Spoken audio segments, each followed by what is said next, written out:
Hello friends, are के classes 9 में आपका स्वागत है।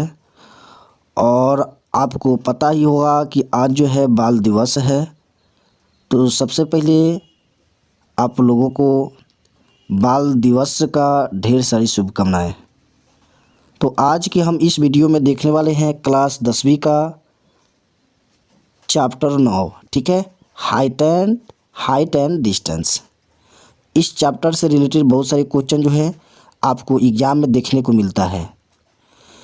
तो चलिए हम भी एक प्रश्न लेकर आए हैं जो आपके एग्ज़ाम के लिए काफ़ी इम्पोर्टेंट है। तो प्लीज़ आप इस वीडियो को स्किप मत कीजिएगा, आप इस वीडियो को शुरू से अंत तक देखिएगा, तभी इस प्रकार के क्वेश्चन को जो है आप हल कर पाएंगे। तो चलिए समय ज़्यादा न लेते हुए अपने टॉपिक की ओर चलते हैं। तो आज का आपका प्रश्न है कि एक मीनार के आधार से 20 मीटर दूरी पर स्थित भूमि के एक बिंदु से मीनार की चोटी का उन्नयन कोण 30 डिग्री है। तो मीनार की चोटी का ऊंचाई ज्ञात करें। तो सबसे पहले जो है इस प्रश्न को हल करने से पहले हमको बेसिक जानना होगा। तो बेसिक में सबसे पहले आपको कोण के बारे में जानना होगा कि उन्नयन कोण क्या होता है, ठीक है। तो चलिए हम उन्नयन कोण और दूसरा जो होता है अवनमन कोण होता है उसके बारे में भी हम जानेंगे। तो सबसे पहले हम उन्नयन कोण जान लेते हैं। तो उन्नयन कोण जो होता है, ध्यान दीजिएगा, उन्नयन माने ऊंचा नयन। जब आप अपने नयन को, आँखों को जब ऊपर देखते हैं ना तो हम लोग बोलते हैं ऊंचा नयन। जैसे मान लीजिए कि यहाँ पे कोई मीनार है, ये आपका मीनार हो गया, ठीक है। और यहाँ पे कोई व्यक्ति हो गया। तो यहाँ पे अगर कोई व्यक्ति हो गया और इस मीनार के चोटी को देखना चाहता है, तो ये व्यक्ति कहाँ खड़ा है? ज़मीन पर। ये आपका ज़मीन हो गया, यानी क्षैतिज हो गया, ठीक है, क्षैतिज रेखा इसको बोलते हैं। तो यहाँ पे व्यक्ति जो है, यहाँ से अगर इस मीनार को इस प्रकार से देखता है, इस चोटी को देखता है, ध्यान से समझिएगा, चोटी को देखता है, तो ये ज़मीन यानी क्षैतिज रेखा और यह जो है आपका मीनार की ऊंचाई को जब देखेगा तो ये मिलाने वाली रेखा जो होगा, ये तो आपको जो है यहाँ पे उन्नयन कोण दी रखा है, यानी कितना डिग्री? 30 डिग्री दे रखा है, समझ रहे हैं ना। तो यहाँ पे हमने उन्नयन कोण कितना डाल दिया? 30 डिग्री। अब ये जो है क्षैतिज रेखा और ये मीनार के बीच जो कोण है ये समकोण होता है, यानी यहाँ पे सीधा लंब डालेगा। तो ये तो आपको पता है कि 90 डिग्री का होता है, ठीक है। तो हम इसको मान लेते हैं ए, इसको बी मान लेते हैं और इसको सी मान लेते हैं। तो इस प्रकार के क्वेश्चन को करने के लिए हम लोग क्या करते हैं? टेन थीटा का यूज करते हैं, ठीक है। टेन थीटा का यूज करके इस क्वेश्चन को हम लोग हल करने वाले हैं। तो चलिए सबसे पहले क्वेश्चन को हल कर लेते हैं, फिर उसके बाद आपको अवनमन कोण के बारे में बताएंगे। तो चलिए सबसे पहले क्वेश्चन को हल कर लेते हैं। तो इस क्वेश्चन को हल करने के लिए मैंने बताया था कि टेन थीटा का यूज करते हैं। तो सबसे पहले यहाँ पे आपका मीनार जो दिया है, ठीक है, इसका नाम क्या है? ए बी है। तो यहाँ पर मानेंगे, लिखेंगे क्या? माना की, ठीक है, माना की मीनार क्या होगा? मीनार आपका क्या है? ए बी है, ठीक है। तो ये तो आपका लंब होता है, ये लंब होता है, ये आपका आधार हो जाएगा और ये आपका कर्ण हो जाएगा, ठीक है। चलिए तो यहाँ पे माना कि मीनार जो है आपका ये भी है।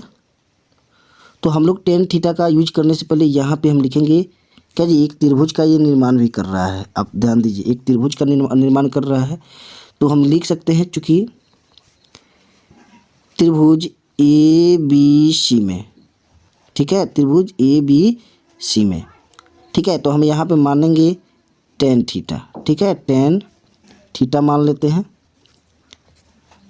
टेन थीटा, ठीक है। तो टेन थीटा आपका क्या होता है? आपको त्रिकोणमिति का जो बेसिक फार्मूला बताया था, अगर उसका वीडियो आप नहीं देखे हैं तो प्लीज़ सबसे पहले आप जाके वीडियो को देख लीजिएगा, तो आपको यह बेहतरीन तरीके से समझ में आने वाला है। तो यहाँ पे टेन थीटा का जो फार्मूला होता है वो होता है लंब बटा क्या होता है? आधार। ठीक है। तो यहाँ पे आपका लंब जो दिया है, ये वाला लंब जो दिया है वो आपका ए बी है, और कर्ण जो दिया है आपका वो आपका बी सी है, सॉरी आधार जो दिया है आपका बी सी है। ठीक है, यहाँ पे आधार क्या हो जाएगा, बी सी हो जाएगा। अब ध्यान दीजिएगा, आपका जो है 20 मीटर क्या दिया है, तो ये दिया है मीनार के व्यक्ति के 20 मीटर दूरी पर है। ठीक है, यहाँ व्यक्ति है और इसे दूरी पर जो है यहाँ पे क्या है, मीनार है। ठीक है, 20 मीटर। अब ध्यान दीजिएगा, अब आपसे यहाँ पे थीटा दे चुका है, तो यहाँ पे थीटा बराबर कितना लिख देंगे, 30 डिग्री। समझ रहे हैं ना। चलिए आगे बढ़ते हैं। तो यहाँ पे आपका क्या होगा, हमने tan थीटा बराबर लंब बटा आधार माना, और लंब जो था आपका ए बी था और आधार जो था बी सी था। तो चलिए हम इसका मान पुट करेंगे। तो tan थीटा का मान कितना मैंने माना है, 30 डिग्री। यहाँ पे 30 डिग्री दिया हुआ है, तो यहाँ पे लिखेंगे tan 30 डिग्री। ठीक है, बराबर क्या हो जाएगा आपका लंब बटा आधार। तो लंब कितना दिया है आपको पता नहीं है, ये आपका क्या कर रहा है, यही तो निकलना है आपको। तो ए बी बटे क्या हो जाएगा, बी सी। तो बी सी आपका कितना दिया है, 20 मीटर। तो यहाँ पे आपको 20 मीटर लिख लेना है।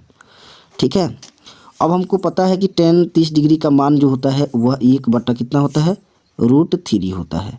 1 बटा कितना होता है, √3 होता है। बराबर हम लोग लिखेंगे क्या, ए बी बटे आपका 20 मीटर। चलिए अब हम इसको कर लेते हैं बाईसीएम। तो बाईसीएम कैसे किया जाएगा, तिरछा तिरछी गुना करेंगे। तो अगर हम ए बी में, ध्यान दीजिएगा, ए बी में और √3 से गुना करेंगे तो आपका क्या आ जाएगा, ए बी √3 बराबर हो जाएगा 1 में 20 से गुना करेंगे तो ये आपका 20 हो जाएगा। चलिए अब ये आपका गुना में है तो इधर जाएगा बराबर की इधर, तो बटा में हो जाएगा। यानी हम क्या लिखेंगे, ए बी इक्वल टू, ध्यान दीजिएगा, ए बी इक्वल टू क्या हो जाएगा, 20 बटा √3 हो जाएगा।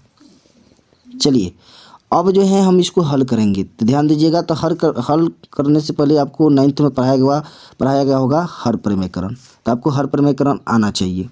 तो हम इसका हर प्रमेयकरण कर देंगे √3 का। तो यहाँ पर लिखेंगे 20 बटा √3 गुने √3 बटा √3। जो आपका हर है उसी को इसको गुना में ऐसे लिख देना है।